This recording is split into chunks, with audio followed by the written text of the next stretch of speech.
Hello everyone, I am विवेक राणा, को founder of nexus classes.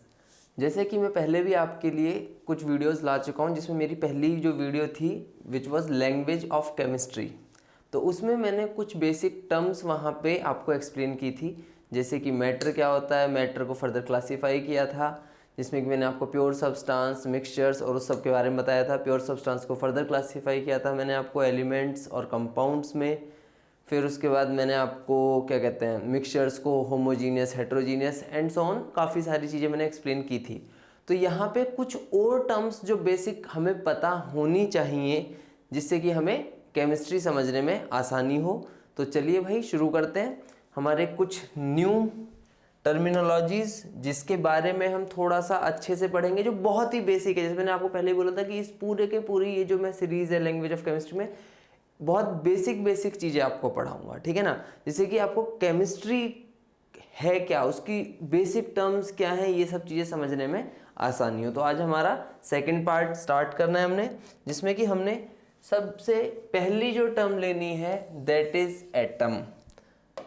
That is atom, ठीक है बच्चों। तो आज हम बात करेंगे एटम के ऊपर कि भाई सबसे पहले कि एटम क्या होता है। सही है बच्चों। तो देखिए सुनिए, एटम जो है ना, एटम को हम इस तरह से डिफाइन, जैसे जनरली आप किसी से पूछिए कि एटम को डिफाइन कीजिए, वो सीधा बोल देते हैं atom is the smallest particle, बस खत्म, atom is the smallest particle. क्यों भाई? एटम के अंदर तो इलेक्ट्रॉन, प्रोटॉन, न्यूट्रॉन भी होते हैं, तो आप ये कैसे कह देंगे कि it is the smallest particle? तो ये कहना गलत हो जाता है। उसमें आपको कुछ कंडीशंस लगानी चाहिए, है ना। बिल्कुल सही है कि atom is the smallest particle which, कुछ कंडीशंस के साथ, atom is the smallest particle which takes part in a chemical reaction. Chemical reaction में एटम से छोटी चीज पार्टिसिपेट नहीं करेगी, एक ये तरीका है। Atom is the smallest particle which is not divisible by some simple processes, ठीक है। नहीं, किसी सिंपल प्रोसेस से आप उससे छोटे पार्ट्स में डिवाइड नहीं कर सकते। ऐसा नहीं है कि हम उसमें से इलेक्ट्रॉन, प्रोटॉन, न्यूट्रॉन नहीं निकाल सकते, या मतलब इलेक्ट्रॉन्स को बाहर जैसे आयनाइजेशन एनर्जी देके या किसी तरीके से हम इसमें से इलेक्ट्रॉन नहीं निकाल सकते, ऐसा नहीं है। बट हाँ, सिंपल प्रोसेसेस के थ्रू हम उसे नहीं कर सकते हैं, ठीक है ना। सिंपल फिजिकल प्रोसेसेस जो है नॉर्मल, उनके तरीके से हम उसे फर्दर डिवाइड नहीं कर सकते हैं। तो हम क्या डिफाइन करेंगे, atom is the smallest particle which takes part in a chemical reaction. जो किसी केमिकल रिएक्शन पार्टिसिपेट करता है वो सबसे छोटा पार्टिकल। दूसरी चीज, इट मे और may not be stable. It may और मे नॉट बी स्टेबल। तो हम क्या बोलेंगे, smallest particle, smallest particle which takes part in a chemical reaction. एक केमिकल रिएक्शन में पार्टिसिपेट करने वाला सबसे छोटा पार्टिकल। दूसरी चीज, इट मे और मे नॉट, इट मे और मे नॉट बी स्टेबल। ये स्टेबल हो भी सकता है और नहीं भी हो सकता। ये स्टेबल का क्या मतलब है, ये स्टेबल का क्या मतलब है? तो बेटा देखिए, एक चीज मैं आपको बताना चाहूंगा यहाँ, सबसे जो बेसिक चीज है पूरी केमिस्ट्री की, आप 9th क्लास के स्टूडेंट हो तब पढ़ रहे हो, 10th के हो तब पढ़ रहे हो, या आप किसी भी स्टैंडर्ड में हो, केमिस्ट्री का एक फंडा बहुत इंपॉर्टेंट है, दैट इज एनर्जी और स्टेबिलिटी, ठीक है। दो चीज़ें हैं, एक एनर्जी और उससे स्टेबिलिटी होना। देखिए बहुत बेसिक सी चीज़ है। हम लोग क्यों पढ़ते हैं, है ना। हम लोग, आप लोग पढ़ रहे हैं, आप क्यों पढ़ रहे हैं कि भाई अपने स्कूल में एग्ज़ाम्स में मार्क्स लेकर आएँ, चीज़ों को सीखें। फ़ायदा क्या है उससे? उसका सबसे बड़ा फ़ायदा ये है कि भाई अगर आपको चीज़ें आती होंगी, ठीक है ना, आप 10th अच्छे से करिएगा, 12th अच्छे से कीजिएगा, कल को आप कोई जेई का या कोई नीट का एग्ज़ाम निकालेगा, या किसी भी फील्ड में जाके आप आगे चल के अच्छा करते हैं मान लीजिए, ठीक है, तो उससे फंडा क्या हो रहा है, हम अपनी लाइफ को स्टेबल करना चाह रहे हैं। स्टेबल मतलब कि हाँ भाई हम फाइनेंशियली स्टेबल हों, फाइनेंशियली इंडिपेंडेंट हो, अपनी फैमिली का ध्यान रख सकें, और ये सब सही है ना। बहुत बेसिक सा फंडा है कि हम स्टेबिलिटी चाह रहे हैं इस पढ़ाई के थ्रू। ऐसे ही इन एटम्स में भी स्टेबिलिटी का फंडा है। और यहाँ पे स्टेबिलिटी पढ़ने से नहीं, यहाँ स्टेबिलिटी आती है अपनी एनर्जी कम करने से। देखिए कैसे हम इस चीज़ को समझने की कोशिश करेंगे कि जितने भी कोई एलिमेंट मिलके कोई कंपाउंड बना रहा है ना, मल्टीपल एटम्स मिलके कोई कंपाउंड बना रहे हैं, या फिर 2 एटम्स मिलके मॉलिक्यूल बना रहे हैं, या फिर कोई एटम अकेला ही स्टेबल है या अकेला ही रह सकता है, उसका रीज़न क्या है? उसका रीज़न है कि भाई चाहे वो अकेला हो, चाहे वो किसी के साथ जाके कंबाइन होके साथ रहे, तो इन सब फंडों में मुद्दा ये रहता है कि क्या वो स्टेबल है, स्टेबल रहेगा। यहाँ पे स्टेबिलिटी का मतलब जैसे हमारी लाइफ में फाइनेंशियल स्टेबिलिटी हो गई, फैमिली की तरफ से स्टेबिलिटी हो गई, काम की तरफ से स्टेबिलिटी हो गई, ये सारी की सारी स्टेबिलिटी, इनकी टर्म्स में स्टेबिलिटी का मतलब है कि जब ये कोई कंपाउंड बना ले तो हाँ भाई ये फर्दर बहुत ज़्यादा रिएक्टिव ना रहे, फर्दर बहुत ज़्यादा रिएक्टिव ना रहे। जैसे कि बहुत बेसिक सी चीज़ है, सोडियम को अगर हम गलती से बाहर ले आते हैं, सोडियम एक ऐसा एलिमेंट है जिसे अगर आप मान लीजिए मॉइस्चर में या बाहर एनवायरनमेंट में ले आते हैं तो वो बहुत जल्दी से एकदम आग पकड़ लेता है, ठीक है ना। रीज़न क्योंकि वो बहुत ज़्यादा रिएक्टिव है। लेकिन उसी की जगह पे मान लीजिए कोई गोल्ड का मेटल, गोल्ड का एटम है, या गोल्ड को हम रख देते हैं तो नहीं करता है। आयरन को रख देते हैं तो कुछ दिन में उस पर जंग लग जाता है, वो रिएक्शन कर जाता है। लेकिन उसी की जगह पे गोल्ड ने नहीं किया, सिल्वर नहीं करता है इतनी जल्दी से। तो रीज़न क्या है इन सब के पीछे? कि इनमें से कुछ चीज़ें स्टेबल हैं, कुछ नहीं है। कुछ गैसेस जैसे कि हाइड्रोजन है, हाइड्रोजन जो गैस है वो हमेशा H2 फॉर्म में रहती है ना, हाइड्रोजन H2 फॉर्म में रहती है, ऑक्सीजन O2 फॉर्म में रहती है, फ्लोरीन F2, क्लोरीन Cl2, सही है ना। मतलब देखिए कंबाइन हो के रह रहे हैं। अकेला हाइड्रोजन का एटम नहीं रहता है, क्यों? वो स्टेबल नहीं होता होगा भाई। अगर कोई आपसे कहता है कि अकेला क्यों रहता, भाई स्टेबल नहीं होता होगा। इसलिए स्टेबिलिटी कैसे पानी है उसके बारे में बात करेंगे। लेकिन अभी देखिए, ये देखिए 2 मिलके रहते हैं, ये भी। अब इन्हीं की जगह पे कुछ हमारे ऐसे एलिमेंट हैं जैसे कि हीलियम, नियॉन, आर्गन, क्रिप्टॉन, सोन, जेनॉन, रेडॉन एंड मतलब और भी हैं। तो ये हमारे अकेले हैं, ये गैसेस हैं और ये अकेले भी रह सकते हैं। कुछ हैं जो अकेले नहीं रह सकते। रीज़न क्या होता होगा? रीज़न है स्टेबिलिटी। अब यहाँ पे बात ये आती है कि ये जो मैंने बात बोली, इट मे और may not be stable. Atom stable हो भी सकता है, नहीं भी हो सकता। ये क्या रीज़न है इसके पीछे? तो बेटा सुनिए, जितने भी एलिमेंट्स हैं उनके एटम है, ठीक है ना। सभी एलिमेंट्स के एलिमेंट्स के प्योर सब्सटेंस, और उन सब का जो सबसे छोटा पार्टिकल है जो फर्दर डिविजिबल नहीं है बाय सम सिंपल प्रोसेसेस, वो है एटम। अब ये जो एटम है इसकी स्टेबिलिटी और अनस्टेबिलिटी किस चीज़ पे डिपेंडेंट है, किस चीज़ पे डिपेंड करती है? वो है बेटा, बात सुनिएगा कि अब देखिए, जैसे हमारा जो फर्स्ट एलिमेंट होता है हमारी पीरियोडिक टेबल में, that is hydrogen, second helium, third lithium, beryllium, boron, carbon and so on, ठीक है ना। जितने भी 118 एलिमेंट्स हैं इस तरह से हमारे। अब हाइड्रोजन का फर्स्ट नंबर क्यों है, इसका सेकंड क्यों है, इसका थर्ड क्यों है? तो इसका रीज़न ये है बेटा, इनके पास ये जो नंबर है ना स्लिप में, ये इन्हें हम बोलते हैं क्या? Atomic number. क्या बोलते हैं? Atomic number. और ये जो एटॉमिक नंबर है ना, ये बेसिकली बेटा नंबर ऑफ प्रोटॉन्स है। क्या है ये? Number of protons. सही है जी। जिसके अंदर जितने प्रोटॉन है ना उसका एटॉमिक नंबर वही है। ध्यान से सुनिएगा इस बात को, जिसके अंदर जितने प्रोटॉन्स हैं उसका एटॉमिक नंबर वही है। अब जितने भी प्रोटॉन हैं जब तक कि एटम किसी और के साथ कंबाइन नहीं हो रहा है, किसी और चीज़ के साथ कंबाइन नहीं हो रहा है, तब तक वो एटम के अंदर उतने ही इलेक्ट्रॉन्स हैं। उस एटम के अंदर उतने ही इलेक्ट्रॉन्स हैं, जितने प्रोटॉन्स हैं उतने ही इलेक्ट्रॉन्स हैं। सही है। बेसिकली एटम के अंदर हमारे वैसे तो काफ़ी डिफरेंट सब एटॉमिक पार्टिकल्स हैं जो, लेकिन हमारे मेन काम के हैं वो 3 हैं, that is proton, electron and neutron. सही है बेटा, ये तीनों चीज़ों को ध्यान सुनिएगा, proton, electron and neutron. Proton जो है हमारे पॉजिटिवली चार्ज्ड पार्टिकल्स हैं, protons are positively charged particles, electrons are negatively charged particles, जो किसके अंदर रहते हैं? एटम के अंदर हैं दोनों ही। और तीसरा पार्टिकल है न्यूट्रॉन, विच इज़ न्यूट्रल, वो न्यूट्रल है। प्रोटॉन पे पॉजिटिव चार्ज, इलेक्ट्रॉन पे नेगेटिव चार्ज और न्यूट्रॉन न्यूट्रल। अब मैंने क्या बोला, एटम के अंदर जितने प्रोटॉन होते हैं वो उसका एटॉमिक नंबर है, और जब तक कि एटम किसी और चीज़ के साथ कंबाइन नहीं हुआ है तो उसके अंदर जितने प्रोटॉन हैं उतने ही इलेक्ट्रॉन भी होंगे। लेकिन आप फिर भी कभी ये नहीं कह सकते कि atomic number is the number of electrons, आप हमेशा नंबर ऑफ प्रोटॉन्स ही बोलेंगे। समझ में आती है बात? वाई? बिकॉज इलेक्ट्रॉन्स को किसी एटम में से निकाला भी जा सकता है और डाला भी जा सकता है, एज कम्पेयर टू प्रोटॉन्स काफ़ी ईजिली ये काम हो सकता है। इसलिए हमेशा क्या बोलेंगे कि भाई प्रोटॉन्स वही हैं, क्योंकि प्रोटॉन्स उतने ही रहने वाले हैं। सही है जी। तो हमने यहाँ हम बात कर रहे हैं कि हम बोल रहे थे कि भाई एटम के अंदर है, हमारे एटम के अंदर है प्रोटॉन्स। ठीक है बेटा, क्या है? प्रोटॉन्स। और जितने प्रोटॉन हैं करेक्ट उतने ही होते हैं इलेक्ट्रॉन्स, उतने ही क्या होते हैं? इलेक्ट्रॉन्स। सही है बेटा जी, जितने प्रोटॉन हैं उतने ही इलेक्ट्रॉन्स हैं। और नंबर ऑफ प्रोटॉन ही हमारा क्या बताता है? एटॉमिक नंबर, एटम का नंबर एक तरीके से, कि भाई उसके अंदर कितने प्रोटॉन्स हैं। अब एक चीज़ बताता हूँ, उनकी स्टेबिलिटी और अनस्टेबल, मतलब कि स्टेबल है कि नहीं है स्टेबल, वो किस चीज़ पर डिपेंड करता है?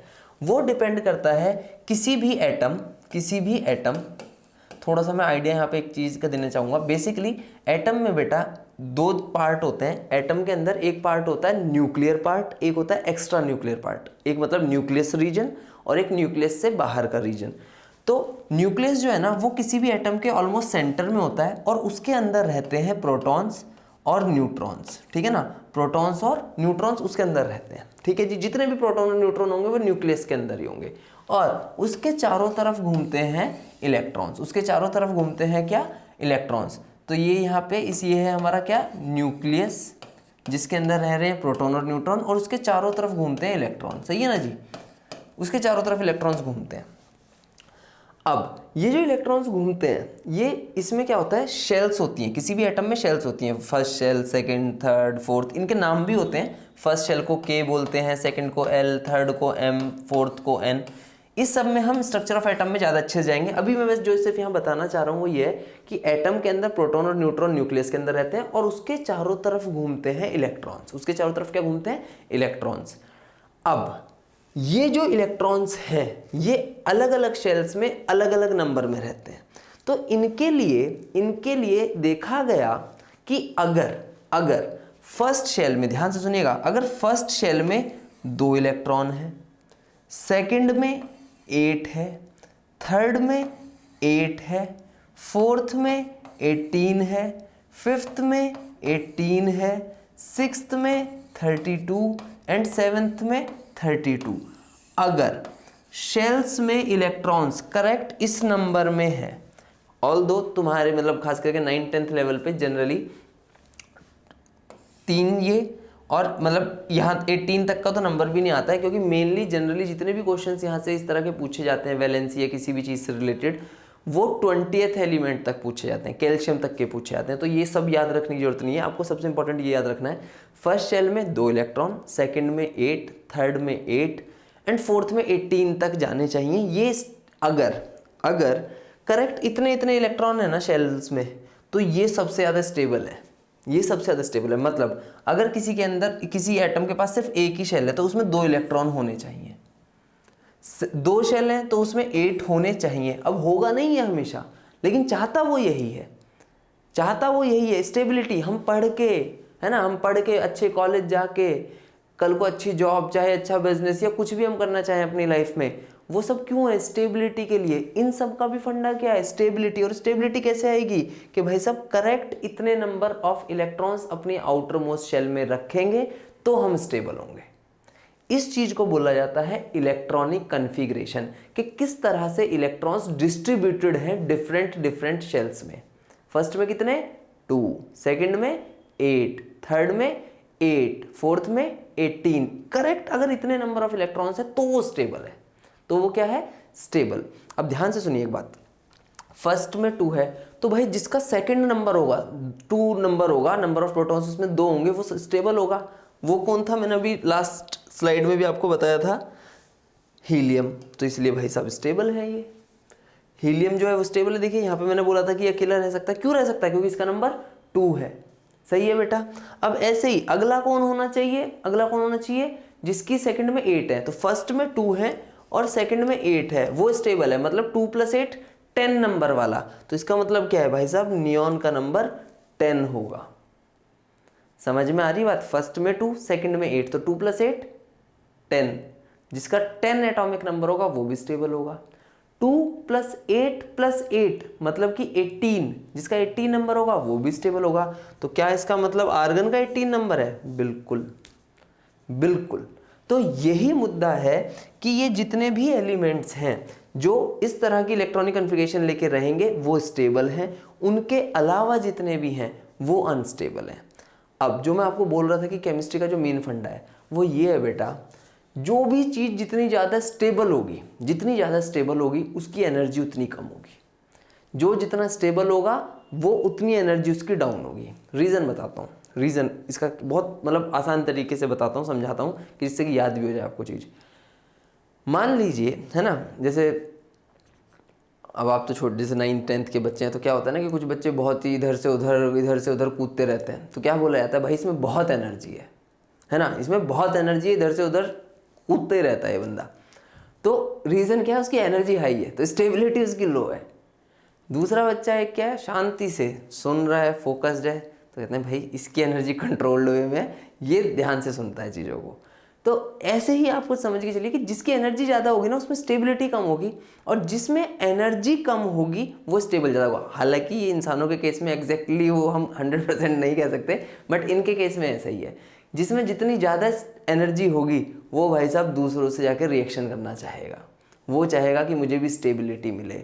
और स्टेबिलिटी कैसे मिलती होगी, अगर वो स्टेबल नहीं है मतलब उसमें एनर्जी ज़्यादा है, तो जब वो किसी के साथ जाके जुड़ता होगा, जब वो पर्टिकुलर एलिमेंट किसी दूसरे एलिमेंट के साथ जाके जुड़ के या अपने ही दूसरे एटम के साथ जाके जुड़ के एक स्टेबल कन्फिग्रेशन टाइप में आता होगा, तो क्या होता होगा, उसकी एनर्जी रिलीज होती होगी। तो सीधा सा फंडा है, higher is the energy, lower is the stability. सही है, तो स्टेबिलिटी बढ़ानी है तो एनर्जी घटानी है, इतना सिंपल है। समझ में आ रही है बात? तो अब ये सब इस कन्फिग्रेशन को लेना चाहता है हर एटम का यही फंडा है। जिनके पास ये है वो कहेंगे भाई साहब हमने नहीं करनी किसी के भी साथ रिएक्शन, ना हमें किसी को इलेक्ट्रॉन देने की ज़रूरत, ना लेने की ज़रूरत, ना हमें किसी से कोई मतलब। ये लोग वो हैं जो बाबा बन गए हैं, है ना, ये बाबा बन गए हैं अपनी लाइफ में, ये कह रहे हैं भाई हम मज़े में, हमें नहीं टेंशन लेनी किसी की। तो ये जो हैं, ये कौन है, स्टेबल एलिमेंट्स। इनके अलावा जितने भी एलिमेंट्स हैं सब चाहते हैं किसी ना किसी तरीके से इलेक्ट्रॉन दे के, लेके, शेयर करके हम भी स्टेबिलिटी की तरफ आ जाएं। तो चलिए अभी हम बहुत डेप्थ में उसमें नहीं घुसते, लेकिन यहाँ पे जो मेन मुद्दा था मेरा बताने का वो ये था कि सभी एटम्स स्टेबिलिटी की तरफ चलते हैं। और स्टेबिलिटी कैसे आएगी, नंबर ऑफ इलेक्ट्रॉन्स करेक्ट कितने हो, इतने। फर्स्ट में 2, अगर देखो, अगर जैसे हाइड्रोजन है, हाइड्रोजन के पास 1 है, इसलिए हाइड्रोजन अकेला स्टेबल नहीं है।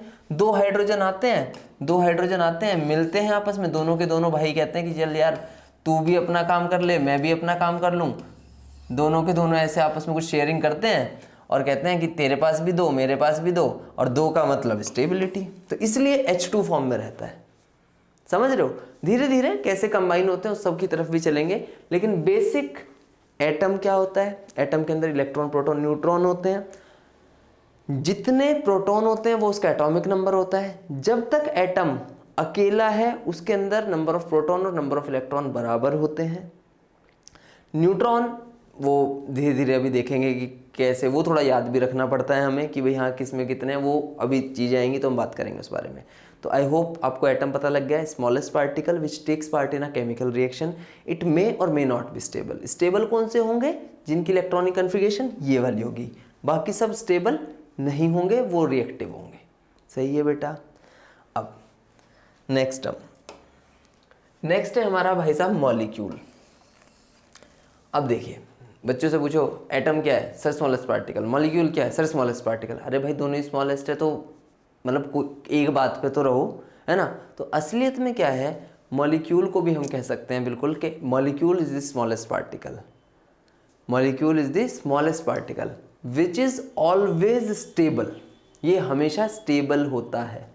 क्यों स्टेबल होता है, अब देखिए होता क्या है, जैसे हाइड्रोजन है, ये हाइड्रोजन का एटम है, लेकिन ये हाइड्रोजन का अब मॉलिक्यूल हो गया। और H2 में मैंने अभी आपको बताया ही था कि 2 हाइड्रोजन आपस में मिलके जुड़ के इस तरह से कहते हैं कि भाई तेरे पास भी 2, मेरे पास भी 2, काइंड ऑफ शेयरिंग।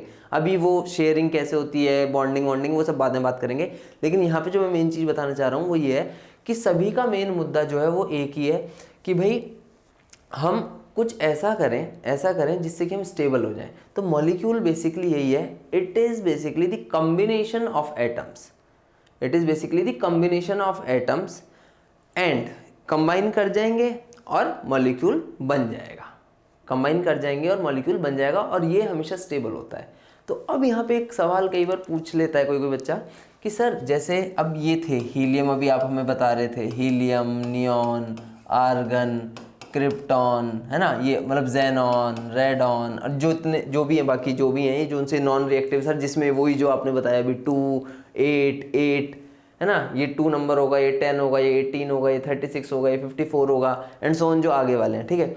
तो बात ये होती है कि सर अब इनके क्या मॉलिक्यूल नहीं बनते, तो हम बेटा ऐसा बोल सकते हैं कि इनका एटम और मॉलिक्यूल सिंगल एटम ही होगा। वाई? बिकॉज इनके एटम ही स्टेबल है, और मैंने क्या डिफाइन किया, molecule is smallest particle which may और मे नॉट बी कॉम्बिनेशन, ये कंबाइन हो भी सकते हैं। देखिए बाकी सबके केस में कंबाइन होंगे, इनके में अकेला एटम ही मॉलिक्यूल की तरह बिहेव करेगा। तो molecule is smallest particle which is always stable, ये हमेशा स्टेबल होता है। मॉलिक्यूल के एग्जांपल हाइड्रोजन का ये हो गया। अब देखिए अकेले एटम के मॉलिक्यूल वाले भी मैंने कुछ बता दिया आपको, ऑक्सीजन O2, नाइट्रोजन N2। क्या सबके मॉलिक्यूल सर ये 2 वाले होंगे? नहीं। ओजोन इज O3, तो 3 मिलके भी बना सकते हैं। अरे भाई सल्फ्यूरिक एसिड का मॉलिक्यूल H2SO4, ये क्या है कंपाउंड, इसका जो एक मॉलिक्यूल है H2SO4, combination of different atoms से मिलके एक मॉलिक्यूल बना लिया। तो मॉलिक्यूल को हम डिफाइन करेंगे, it is the smallest particle which is always stable in nature. समझ में आती है बात बेटा? एटम में और मे नॉट बी स्टेबल, कोई परेशानी एटम और मॉलिक्यूल में। चलिए नेक्स्ट, एटॉमिक मास। देखिए बेटा मैंने अभी आपको बताया था एक word atomic number. Atomic number, atomic number मैंने क्या बताया था, किसी के अंदर भी कितने प्रोटॉन्स है, नंबर ऑफ प्रोटॉन्स। ऐसे ही एटॉमिक मास जो है, atomic mass is defined as, अगर नॉर्मल एक बेसिक एकदम नॉर्मल भाषा में बोलना चाहें तो हम ये बोल सकते हैं कि भाई एटम का मास, एटम के अंदर जो भी मास होता होगा वो एटॉमिक मास होगा।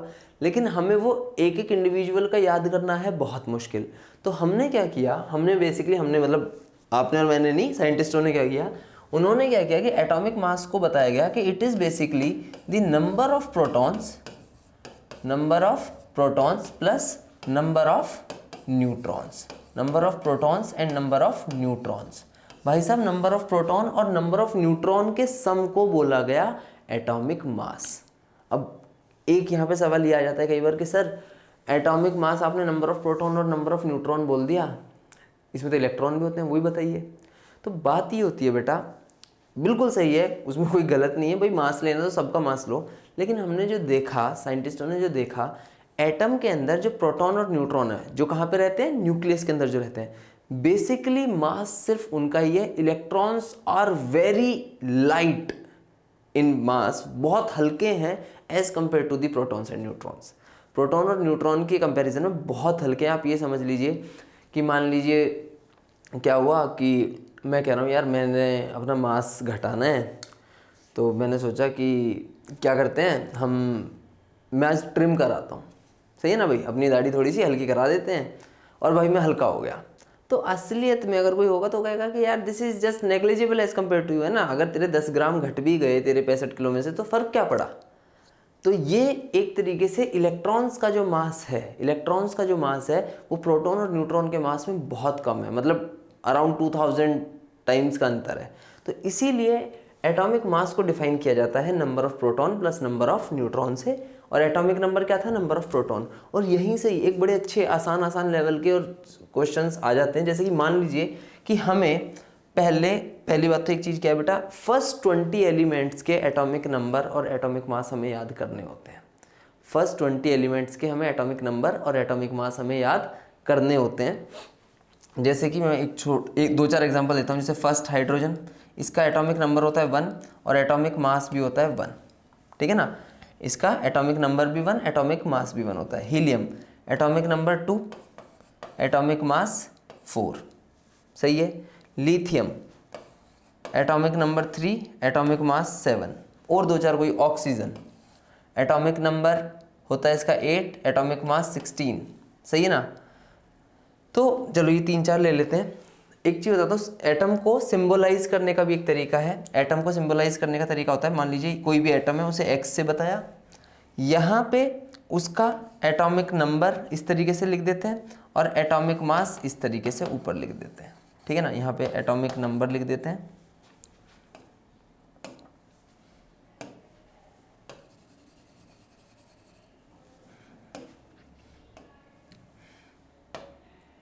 एटॉमिक नंबर और एटॉमिक मास, ये सिंबल है। तो देखिए ये एटॉमिक नंबर है, मतलब कि नंबर ऑफ प्रोटॉन्स, और ये क्या है, number of proton plus number of neutron. तो यहाँ पे अब जैसे मान लीजिए कि आपको फर्स्ट 20 एलिमेंट्स याद हो जाते हैं ना।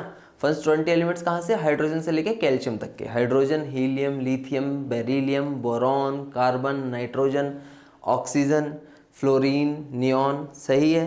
फिर उसके आगे sodium, magnesium, aluminium, silicon, phosphorus, arsenic, नहीं फॉस्फोरस, अरे मैं नीचे की तरफ चला गया, फॉस्फोरस, सल्फर, क्लोरीन, ठीक है जी, क्लोरीन, देन उसके बाद argon, then potassium and then calcium. मैं दरअसल ग्रुप वाइज चला गया, वो याद करने के उसके ट्रिक्स हैं, तो उसमें हम सीधा घुस गए, कोई नहीं। बेसिक ये फर्स्ट 20 आपको याद करने होंगे, और ये भी मैं याद करा दूंगा, कोई दिक्कत नहीं है आने वाली वीडियोज़ में। लेकिन मैं ये कह रहा हूँ कि अगर मान लीजिए आपको कोई एटम दिया हुआ है जिसका एटॉमिक नंबर और एटॉमिक मास दोनों गिवन है, तो आप उसमें number of proton plus number of neutron और नंबर ऑफ इलेक्ट्रॉन, तीनों चीज़ें बता सकते हैं। प्रोटॉन, इलेक्ट्रॉन और न्यूट्रॉन बता सकते हैं। जैसे कि ये तो क्या था, एटॉमिक नंबर, तो भाई साहब नंबर ऑफ प्रोटॉन कितने हो गए, 1।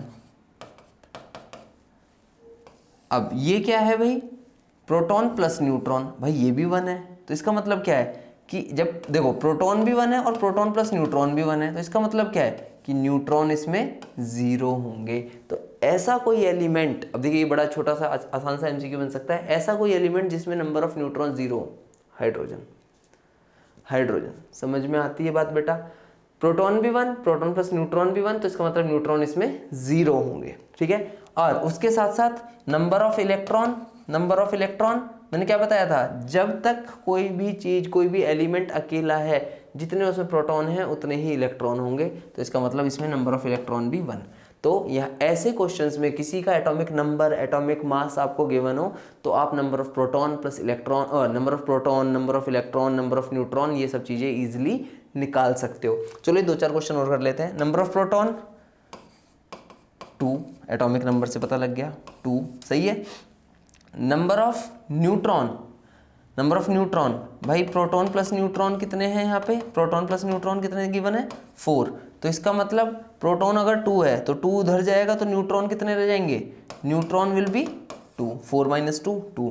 और इलेक्ट्रॉन मैंने बताया ही था, जितने प्रोटॉन होते हैं उतने ही इलेक्ट्रॉन होते हैं, तब जब तक क्या, जब तक कि कोई भी एलिमेंट अकेला है। किसी और के साथ कंबाइन हो गया तो भाई चेंज हो सकते हैं इलेक्ट्रॉन, इलेक्ट्रॉन चेंज हो सकते हैं, बिल्कुल हो सकते हैं। उसी सिनेरियो में एक और वर्ड आएगा आयंस, एक और वर्ड आएगा आयंस, ठीक है ना। अभी वर्ड चलिए उसके बारे में बात कर लेंगे अभी इसके बाद। तो प्रोटॉन, न्यूट्रॉन, इलेक्ट्रॉन निकालना है। इसके एक रोक के वीडियो को अब बनाइए एक बार इस क्वेश्चन को। प्रोटॉन कितने होंगे भाई, प्रोटॉन कितने होंगे, प्रोटॉन होंगे बेटा कितने, जितना एटॉमिक नंबर है, प्रोटॉन विल बी 3। न्यूट्रॉन कितने होंगे, atomic mass minus atomic number, यही बोल सकते हैं कि नहीं बोल सकते। एक चीज बताओ, हमें पता है atomic mass is proton plus neutron, atomic number is number of proton. तो अगर मैं एटॉमिक मास में से एटॉमिक नंबर को माइनस कर दूं तो असलियत में क्या होगा, number of proton plus number of neutron minus number of proton. तो भाई साहब माइनस हो गया तो इससे ये कट जाएगा, तो नंबर ऑफ न्यूट्रॉन निकल जाएंगे। तो मैं नंबर ऑफ न्यूट्रॉन कैसे निकाल सकता हूँ, atomic mass minus atomic number, which is 7 - 3 that is 4। और इलेक्ट्रॉन, इलेक्ट्रॉन मैंने क्या बोला था, जब तक कि इलेक्ट्रॉन मतलब एलिमेंट अकेला है तो उसमें जितने प्रोटॉन है उतने ही इलेक्ट्रॉन भी रहेंगे, दैट इज 3। इसमें भी कर देते हैं। Proton 8, neutron 16 - 8 8, electron 8। समझ में आती है बात बेटा। तो ये इस तरह के बड़े अच्छे आसान से क्वेश्चंस यहाँ से पूछे जा सकते हैं कि किसी भी एलिमेंट के एटम में कितने प्रोटॉन है, कितने इलेक्ट्रॉन है, कितने न्यूट्रॉन है, अगर आपको एटॉमिक नंबर और एटॉमिक मास गिवन हो तो, या फिर आपको याद हो तो। फर्स्ट 20 का आपसे पूछा जा सकता है 9th क्लास में, 10th क्लास में, बहुत बेसिक से सवाल हैं 9th में स्पेसिफिकली, ठीक है। अच्छा, यहाँ पे अभी बोलते बोलते एक वर्ड मैंने बोल दिया था आयंस, है ना। एक वर्ड मैंने क्या बोल दिया था, आयंस। आयंस क्या होते हैं बेटा? आयंस क्या है ना बेटा, ions are basically charged particle. Charged particle, जैसे देखिए एटम है, मॉलिक्यूल है, सही है ना। ये दोनों के दोनों, एटम हो चाहे मॉलिक्यूल हो, ये हमेशा ही न्यूट्रल इन चार्ज होते हैं। क्यों? क्योंकि इनमें जितने प्रोटॉन होंगे उतने ही इलेक्ट्रॉन होंगे हमेशा। लेकिन अगर किसी वजह से आपने एटम में से या तो इलेक्ट्रॉन को बाहर निकाल दिया या फिर एटम में इलेक्ट्रॉन डाल दिया, तो इन दोनों सिनेरियो में ही अब वो एटम नहीं बचता है, अब वो एटम बन जाता है आयन। तो basically you can say ion is the charged particle. Ion जो है चार्ज्ड पार्टिकल है। और ऐसा भी नहीं है कि आयंस हमेशा सिंगल एटम के ही होंगे, ऐसा भी नहीं है। मल्टीपल एटम्स से मिलके भी आयंस बन सकते हैं, लेकिन आयंस पे चार्ज होगा ही होगा। आयंस पे चार्ज होगा ही होगा, चाहे नेगेटिव चाहे पॉजिटिव। अब अगर आयन जो है उसके ऊपर पॉजिटिव चार्ज है, आयन के ऊपर क्या है, पॉजिटिव चार्ज है, तो बेटा उसे हम बोलेंगे कैटायन। क्या बोलेंगे? कैटायन। और अगर आयन के ऊपर नेगेटिव चार्ज है, नेगेटिव चार्ज है, तो उसे हम बोलेंगे एनायन। समझ में आती है बात? Ions are charged particles which can be made by a single atom और may be a group of atoms. सही है जी। फॉर एग्जाम्पल कोई भी ले लेते हैं, जैसे हाइड्रोजन है। हाइड्रोजन का जो एटम है ये न्यूट्रल है, एक प्रोटॉन एक इलेक्ट्रॉन। लेकिन मान लीजिए इसको कहीं से एक इलेक्ट्रॉन मिल गया और ये H नेगेटिव बन गया, हाइड्राइड आयन। तो अब ये क्या हो गया, ये हाइड्रोजन का एटम नहीं है, अब ये हाइड्राइड आयन है। अब ये हाइड्राइड आयन है। सही है बात बेटा। ऑक्सीजन जब तक अकेला है, एटम है, एक इलेक्ट्रॉन गेन कर लिया, अब आयन बन गया। एक और इलेक्ट्रॉन गेन कर लिया, 2 नेगेटिव। एक से ज़्यादा भी इलेक्ट्रॉन्स गेन किए जा सकते हैं, एक से ज़्यादा भी इलेक्ट्रॉन लूज किए जा सकते हैं। ये हम बोलेंगे oxygen ion with 1 negative charge, मतलब ये ऑक्सीजन का एनायन है, ये भी ऑक्सीजन का एनायन है विद 2 नेगेटिव चार्ज। पॉजिटिव वाले सोडियम, सोडियम में से एक इलेक्ट्रॉन मान लीजिए निकाल दिया गया, बाहर निकाल दिया गया, माइनस कर दिया, बाहर निकाल दिया, तो ये क्या बन गया, Na पॉजिटिव। ये अब सोडियम का कैटायन है। सही है बेटा। ये एनायंस है, मतलब particles with negative charge are anions, particles with positive charge are cations. तो आयंस हमारे पॉजिटिवली चार्ज भी हो सकते हैं, नेगेटिव भी हो सकते हैं। एक चीज़ याद रखना, एटम में से मैंने क्या किया अभी तक, देखिए, चाहे मेरे एटम पे पॉजिटिव चार्ज आया, चाहे मेरे एटम पे नेगेटिव चार्ज आया, दोनों ही सिनेरियो में मैंने या तो इलेक्ट्रॉन को बाहर निकाला या फिर इलेक्ट्रॉन को ही डाला उसके अंदर। प्रोटॉन के साथ कोई छेड़खानी नहीं की, इसीलिए एटॉमिक नंबर मैंने क्या बोला था, नंबर ऑफ प्रोटॉन्स। इलेक्ट्रॉन्स को डाला और निकाला जा सकता है, इसलिए। ठीक है। बाकी इन सब के बारे में और बढ़िया विस्तार से बातें की जाएंगी, उसकी टेंशन मत लीजिएगा। धीरे धीरे अभी तो मैं बिल्कुल बेसिक टर्म्स के बारे में बता रहा हूँ यहाँ पे, तो आई होप ये भी काफ़ी कई चीज़ें अंदर तक चली गई हैं, बट कोई दिक्कत नहीं है। हाँ जी, मॉलिक्यूलर मास। मॉलिक्यूलर मास बेटा देखिए, मॉलिक्यूलर मास क्या होता है, जैसे मान लीजिए कोई भी मॉलिक्यूल है, हाइड्रोजन प्लस क्लोरीन से मिलके बनता है HCl। तो ये जो है ये एटम थे और ये इनसे मिलके एक मॉलिक्यूल बन गया। सही है। अब एटम का होता है एटॉमिक मास, मैंने अभी बताया था जैसा आपको, है ना। एटम का क्या होता है, एटॉमिक मास। वो क्या होता है, number of proton plus number of neutron. इस एटम का भी number of proton plus number of neutron. तो जो मॉलिक्यूलर मास होगा वो क्या होगा, वो होगा बेटा, वो क्या होगा, वो जितने भी एटम्स से मिलके मॉलिक्यूल बनाए ना, उन सब का मास आपस में ऐड कर दीजिए। Summation of the mass of each atom in that particular molecule will give you the molecular mass. सही है बात बेटा। हाइड्रोजन का जैसे हमें भी पता था 1 है, एटॉमिक मास भी 1 ही है, एटॉमिक नंबर भी 1 ही है। क्लोरीन का एटॉमिक नंबर होता है 17, एटॉमिक नंबर होता है 17, एटॉमिक मास होता है 35.5। तो इन दोनों का मास हो जाएगा 36.5। अब ये ग्राम्स या इन सब में नहीं होता है, इस चीज़ का ध्यान रखिएगा। एटॉमिक मास या मॉलिक्यूलर मास की यूनिट है हमारी U। इस U को बोला जाता है AMU, that is atomic mass unit. क्या बोला जाता है? Atomic mass unit. सही है बेटा जी। तो एटॉमिक मास यूनिट बोला जाता है AMU को। तो इसको दिखाने का, डिनोट करने का, सिंबलाइज करने का ये तरीका है। एटम का एटॉमिक मास, मॉलिक्यूल का मॉलिक्यूलर मास। मॉलिक्यूलर मास क्या है? जितने भी एटम है उस मॉलिक्यूल के अंदर सबके एटॉमिक मास को ऐड कर दीजिए। जैसे एक और एग्जांपल ले लेते हैं, मान लीजिए H2SO4, सही है।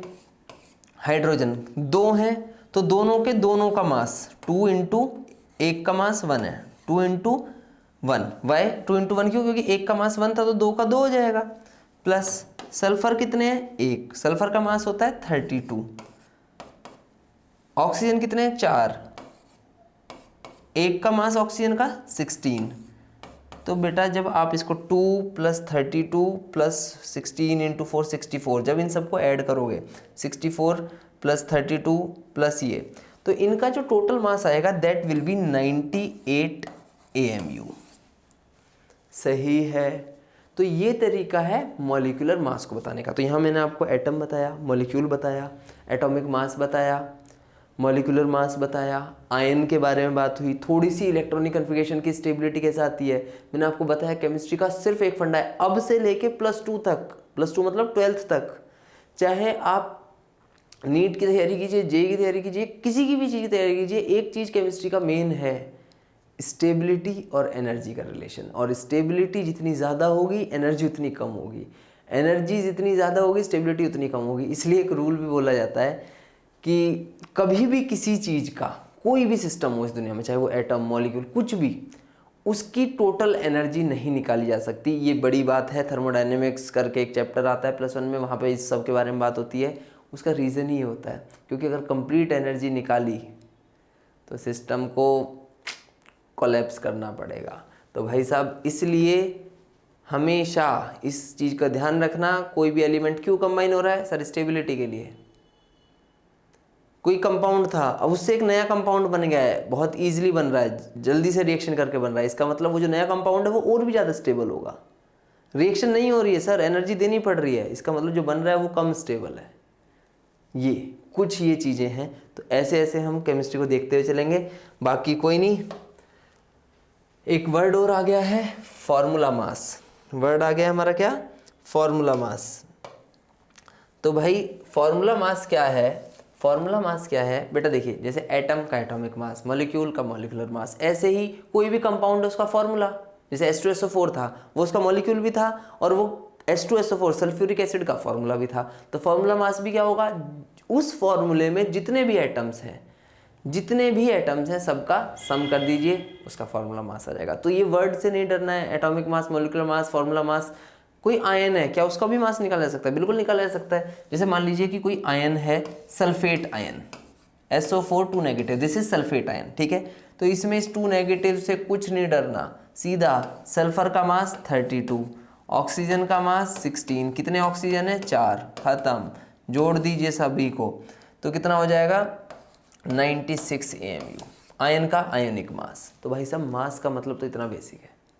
सही है। एटम, एटॉमिक मास, उसी एटम से मिलकर मॉलिक्यूल बन गया तो उन सभी एटम्स को जोड़ दो, मॉलिक्यूलर मास।